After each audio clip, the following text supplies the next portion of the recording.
अमृत कथा प्रस्तुति श्रीमद्देवी भागवत महापुराण महात्म्य प्रथम अध्याय। क्या आप जानते हैं कि वह कौन सा गुप्त रहस्य है जिसे सुनकर राजा परीक्षित ने तक्षक नाग के डसने के बाद भी साक्षात देवी का दिव्य धाम प्राप्त किया? क्या कोई ऐसा सरल उपाय है जो बिना किसी कठिन तपस्या के घर बैठे ही घोर संकटों को जड़ से मिटा सके? आज अमृत कथा पर हम उसी परम गोपनीय श्रीमद्देवी भागवत के प्रथम अध्याय का शब्द दर शब्द पाठ करेंगे। कथा को अंत तक श्रद्धापूर्वक सुने। शब्द दर शब्द पूर्ण कथा। श्री जगदम्बिकाय नमः। ओम आय ह्रीं क्लीं चामुंडाय विच्चे। श्रीमद्देवी भागवत महात्म्य अर्थ प्रथम अध्याय। जगत के सृष्टि कार्य में जो उत्पत्ति रूपा, रक्षा कार्य में पालन शक्ति रूपा, संहार कार्य में रौद्र रूपा हैं, संपूर्ण विश्व प्रपंच जिनके लिए क्रीडा स्वरूप है, जो परा पशयंती मध्यमा तथा वैखरणी वाणी में अभिव्यक्त होती हैं और जो ब्रह्मा विष्णु महेश द्वारा निरंतर आराधित हैं, वह प्रसन्न चित्त वाली देवी भगवती मेरी वाणी को अलंकृत परिशुद्ध करें। श्री नारायण तथा नरों में श्रेष्ठ श्री नर भगवती सरस्वती और महर्षि वेद व्यास को प्रणाम करने के पश्चात ही जय इतिहास पुराणादि ग्रंथों का पाठ प्रवचन करना चाहिए। ऋषिगण बोले, हे सूत जी, हे महामते, हे व्यास शिष्य, आप दीर्घजीवी हो। आप हम लोगों को नानाविध पुण्य प्रदायिनी एवं मन हारणी कथाएं सुनाते रहते हैं। भगवान विष्णु के सर्व पाप नाशक, परम पवित्र एवं उन अवतार कथाओं से संबंधित अद्भुत चरित्रों को हमने भक्तिपूर्वक सुना और इसी प्रकार हमने भगवान शिव के अलौकिक चरित्र तथा भस्म और रुद्राक्ष के ऐतिहासिक महात्म का श्रवण आपके मुखारविंद से किया। हम लोग अब ऐसी परम पावन कथा सुनना चाहते हैं जो बिना प्रयास के ही मनुष्यों को भोग एवं मोक्ष प्रदान करने में पूर्ण रूप से सहायक हो।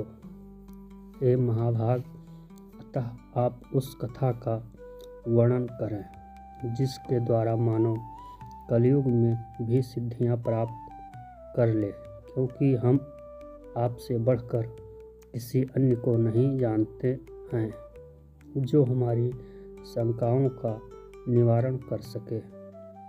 सूत जी बोले, हे महाभाग ऋषियों, आप लोगों ने लोक कल्याण की भावना से अत्यंत उत्तम प्रश्न किया है, अतः मैं आप सभी के लिए समस्त शास्त्रों का सार है उसे पूर्ण रूप से बताऊंगा।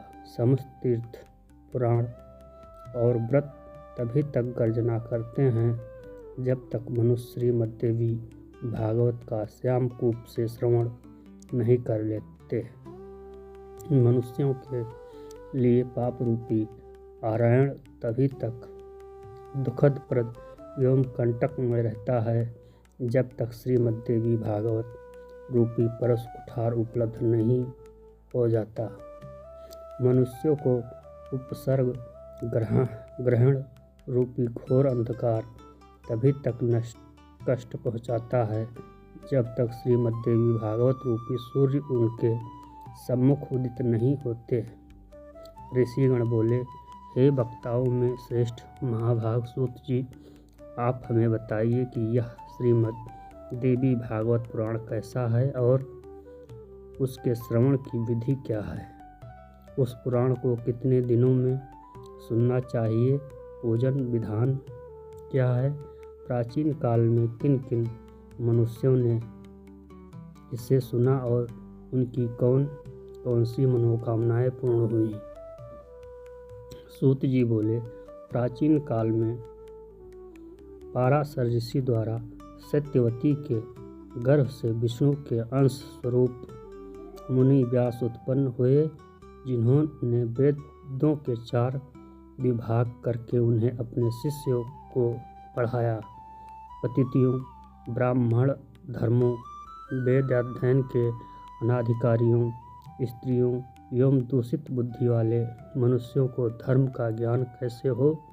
मन में ऐसा विचार करके भगवान बद्रीनारायण व्यास जी ने उनके धर्म ज्ञानार्थ पुराण संहिता का प्रणयन किया। उन भगवान व्यास मुनि ने 18 पुराणों एवं महाभारत का प्रणयन करके सर्वप्रथम मुझे ही पढ़ाया। उन पुराणों में श्रीमद्देवी भागवत पुराण भोग एवं मोक्ष को देने वाला है। व्यास जी ने राजा जन्मेजय को यह पुराण स्वयं सुनाया था। पूर्व काल में इन जन्मेजय के पिता राजा परीक्षित तक्षक नाग द्वारा काट लिए गए, अतः पिता की सशुद्धि शुभ गति के लिए राजा ने तीनों लोकों की जननी देवी भगवती विधवत पूजन अर्चन करके 9 दिनों तक व्यास जी के मुखारविंद से इस श्रीमद्देवी भागवत पुराण का श्रवण किया। इस नवह यज्ञ के संपूर्ण हो जाने पर राजा परीक्षित ने उसी समय दिव्य रूप धारण करके देवी का सहलोक प्राप्त किया। राजा जन्मेजय अपने पिता की दिव्य गति देखकर और महर्षि व्यास की विधिवत पूजा करके परम प्रसन्न हुए। सभी 18 पुराणों में यह श्रीमद्देवी भागवत पुराण सर्वश्रेष्ठ है और धर्म, अर्थ, काम तथा मोक्ष को प्रदान करने वाला है। जो लोग सदा भक्ति श्रद्धापूर्वक श्रीमद्देवी भागवत की कथा सुनते हैं, उन्हें सिद्धि प्राप्त होने में रंच मात्र भी विलंब नहीं होता। इसलिए मनुष्यों को इस पुराण का सदा पठन श्रवण करना चाहिए। पूरे दिन मुहूर्त भर अथवा एक क्षण भी जो लोग भक्तिपूर्वक इसका श्रवण करते हैं, उनकी कभी भी दुर्गति नहीं होती। मनुष्य सभी यज्ञों, तीर्थों तथा दान आदि शुभ कर्मों का जो फल प्राप्त करता है, वही फल उसे केवल एक बार श्रीमद्देवी भागवत पुराण के श्रवण से प्राप्त हो जाता है। कलयुग में धर्म एवं सदाचार से रहित तथा अल्पायु वाले मनुष्यों के कल्याणार्थ महर्षि व्यास ने अमृत रसमय श्रीमद्देवी भागवत नामक पुराण की रचना की। अमृत के पान से तो केवल एक ही मनुष्य अजर अमर होता है, किंतु भगवती की कथा रूप अमृत संपूर्ण कुल को ही अजर अमर बना देता है। श्रीमद्देवी भागवत के कथा श्रवण में महीनों तथा दिनों का कोई भी नियम नहीं है, अतएव मानवों द्वारा इसका सदा ही सेवन किया जाना चाहिए। अश्विनी, चैत्र, माघ तथा आषाढ़ इन महीनों के चारों नवरात्रों में इस पुराण का श्रवण विशेष फल प्रदान करता है। अतएव श्रीमद्देवी भागवत का यह 9वां यज्ञ समाप्त समस्त पुण्य कर्मों से अधिक फलदायक होने के कारण मनुष्यों के लिए विशेष पुण्यप्रद कहा गया है। जो कलुषित हृदय वाले पापी, मूर्ख, मित्रद्रोही, वेदों की निंदा करने वाले, हिंसा में रत और नास्तिक मार्ग का अनुसरण करने वाले मनुष्य हैं, वे भी कलयुग में इस नवह यज्ञ के अनुष्ठान से पवित्र हो जाते हैं। जो मनुष्य दूसरों के धन तथा पराई स्त्रियों के लिए लालायित रहते हैं, पापों के बोझ से दबे हुए हैं और गौ ब्राह्मण देवताओं की भक्ति से रहित हैं, वे भी इस नवह यज्ञ से शुद्ध हो जाते हैं। जो फल कठिन तपस्याओं, व्रतों, तीर्थ सेवन, अनेक विधि, दान, नियमों, यज्ञों, हवन, यौम, जप आदि के करने से प्राप्त नहीं होता है, वह फल मनुष्यों को श्रीमद्देवी भागवत के नवह यज्ञ से प्राप्त हो जाता है।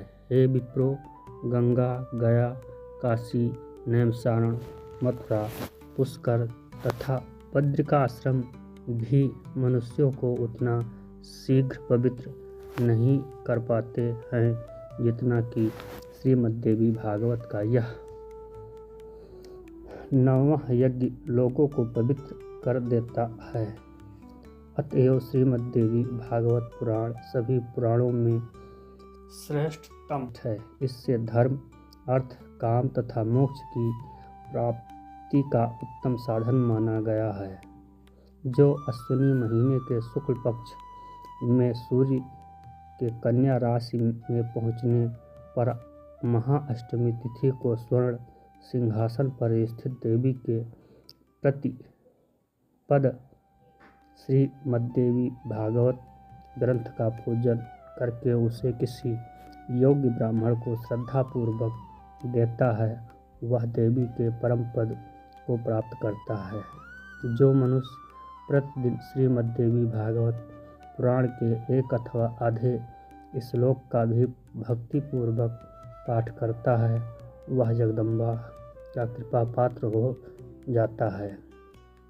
महामारी से उत्पन्न उपद्रवों के समय तथा समस्त प्रकार के उत्पात इस श्रीमद्देवी भागवत पुराण के श्रवण मात्र से विनष्ट हो जाते हैं। बाल ग्रहों से उत्पन्न भय इस श्रीमद्देवी भागवत पुराण के श्रवण से बहुत दूर से ही भाग जाते हैं।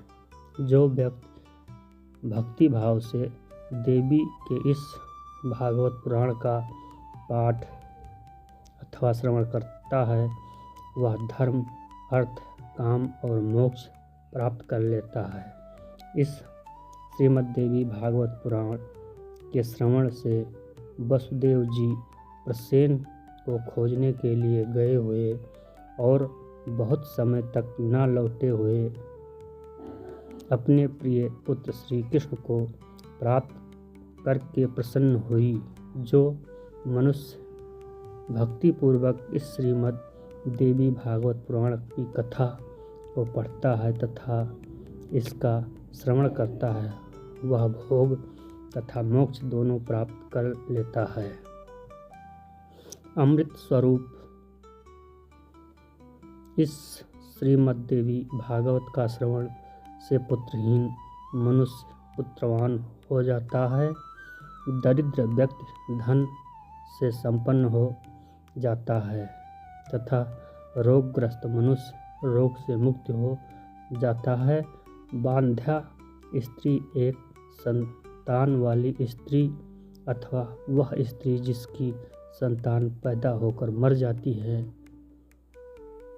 वो भी श्रीमद्देवी भागवत पुराण सुनकर दीर्घायु वाला पुत्र प्राप्त करती है। जिस घर में नित्य श्रीमद्देवी भागवत पुराण का पूजन किया जाता है, वह घर तीर्थ स्वरूप हो जाता है तथा उसमें निवास करने वाले लोगों के पापों का नाश हो जाता है। जो मनुष्य अष्टमी, नवमी अथवा चतुर्दशी तिथियों को श्रद्धापूर्वक इसे पढ़ता या सुनता है वह परम सिद्धियों को प्राप्त करता है। श्रीमद् देवी भागवत पुराण का यह पाठ करने वाला ब्राह्मण वेदांताओं में अग्रगणी हो जाता है, क्षत्रिय राजा हो जाता है और वैश्य धन संपदा से संपन्न हो जाता है, और शूद्र भी इसके श्रवण मात्र से अपने कुल के बीच श्रेष्ठता प्राप्त कर लेता है। इत श्रीमद् देवी भागवत महात्म्य प्रथमो अध्याय समापन। भक्तों, माँ जगदम्बा की यह अमृत कथा आपके दुखों को हरने वाली है। आशा है कि प्रथम अध्याय का यह पाठ आपके जीवन में सुख और शांति लाएगा। अगला भाग अध्याय 2 देखने के लिए आपके अपने चैनल अमृत कथा को अभी सब्सक्राइब करें। अपनी हाजिरी लगाने के लिए कमेंट में जय माता दी जरूर लिखें।